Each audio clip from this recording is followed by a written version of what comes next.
नमस्कार दोस्तों, स्वागत है आप सभी का विक्टर एकेडमी के यूट्यूब मंच पर। दोस्तों, आज की क्लास बहुत ही शानदार होने वाली है। हम पढ़ेंगे साथियों 19वीं शताब्दी के समय काल में जो हिंदू धर्म से संबंधित विभिन्न जो संस्थाएं बनी साथियों, जो धर्म सुधारक या समाज सुधारक जो संस्थाएं बनी, उनके संदर्भ में आज हम अध्ययन करने वाले हैं। उनमें से जो पहली संस्था बनी उसका नाम था साथियों ब्रह्म समाज। ब्रह्म समाज के बारे में पढ़ेंगे कि ब्रह्म समाज की स्थापना कहाँ पे हुई साथियों और किन महान समाज सुधारक ने की। ये सारे तथ्य हम पढ़ने वाले हैं और इनके उद्देश्य क्या थे और परीक्षा में किस तरह का क्वेश्चन बनता है साथियों। तो चलिएगा प्रारंभ करते हैं। ओके, देखिएगा, यानी कि सुधार आंदोलनों के कारण हिंदू धर्म से संबंधित संस्थाएं। तो सबसे पहले पढ़ते हैं साथियों, हम आज की क्लास में पढ़ेंगे ब्रह्म समाज। कौन सा समाज साथियों? ब्रह्म समाज के विषय में पढ़ेंगे।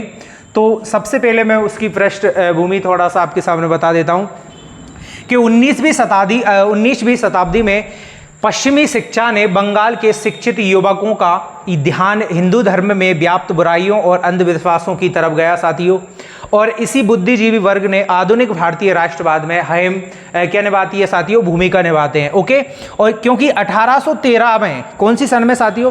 1813 में ईसाई मिशनरी भारत में अपने धर्म के प्रचार के लिए आती है साथियों।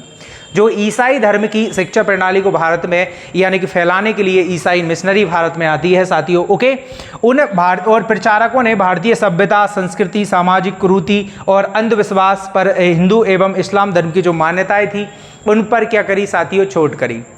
तो उन जो हिंदू धर्म से या इस्लाम धर्म में जो कुरीतियाँ थी, जो अंधविश्वास था, उन्होंने ईसाई धर्म के लोगों ने उनको समाज में क्या किया साथियों? उजागर किया।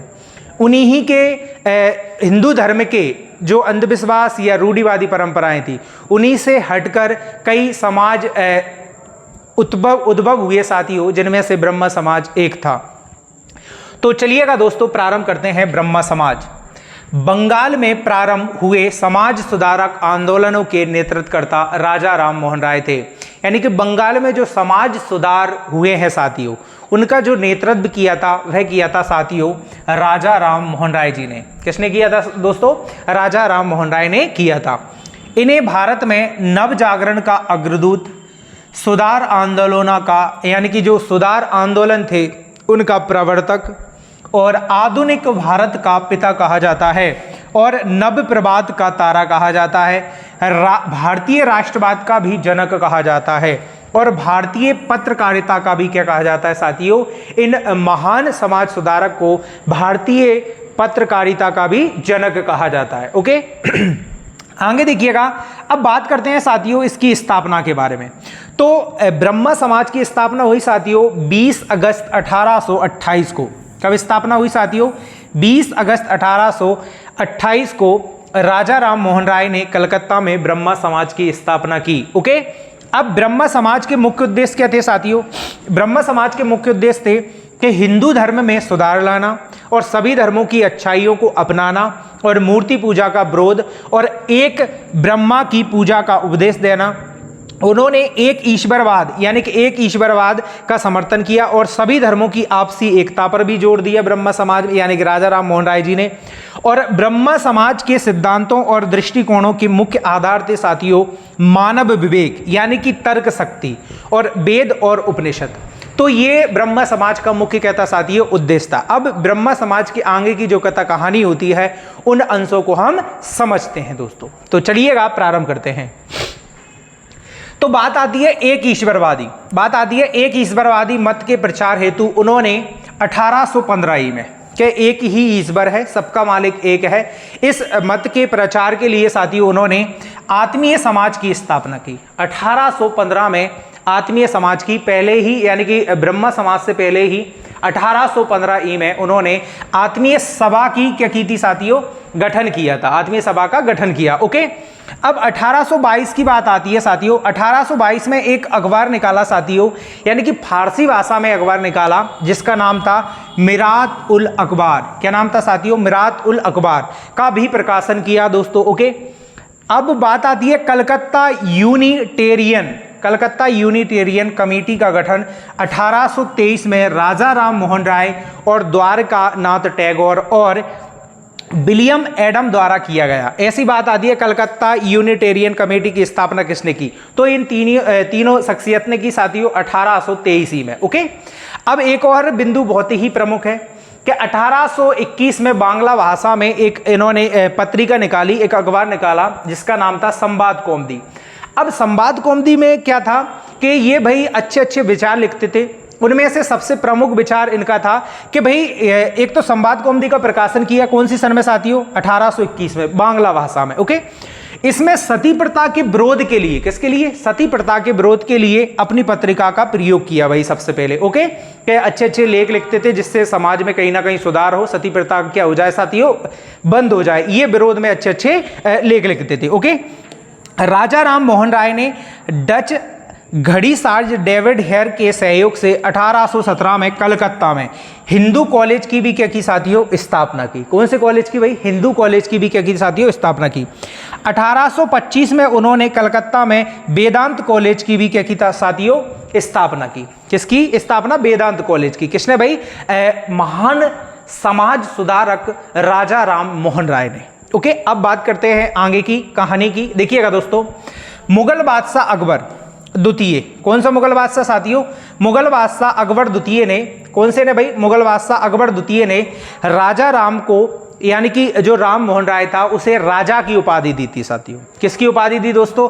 राजा की उपाधि दी। किसने भाई? मुगल बादशाह अकबर द्वितीय, अकबर नहीं, अकबर द्वितीय ने। ओके, अब बात आती है राजा राम मोहन राय वास्तव में अतीत और भविष्य के मध्य सेतु थे।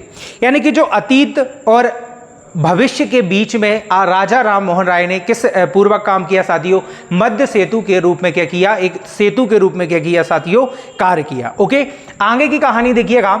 सुभाष चंद्र बोस ने, यानी कि महान क्रांतिकारी सुभाष चंद्र बोस ने राजा राम मोहन राय को, किसको साथियों? राजा राम मोहन राय को युगदूत की उपाधि दी।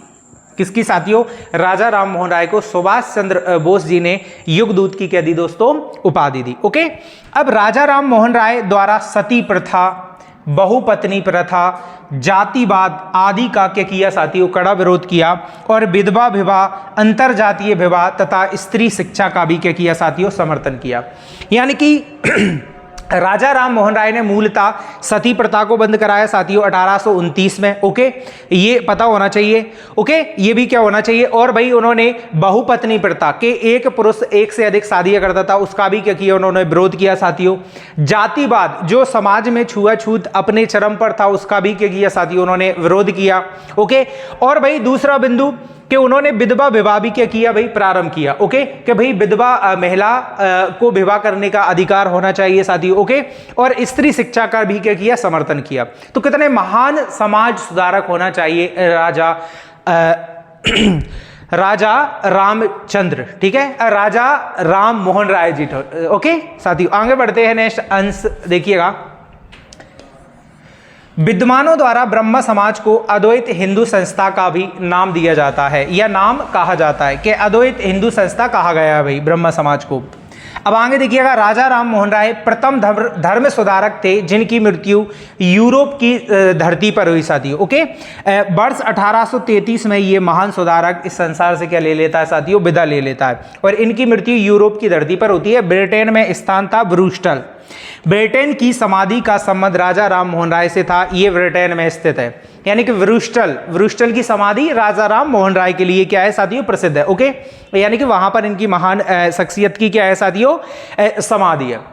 राजा राम मोहन राय के बाद देवेंद्र नाथ टैगोर ने ब्रह्म समाज का कुशल नेतृत्व किया और 1839 में उन्होंने तत्वबोधिनी सभा की क्या की साथियों? स्थापना की। किसने भाई? देवेंद्र नाथ टैगोर ने।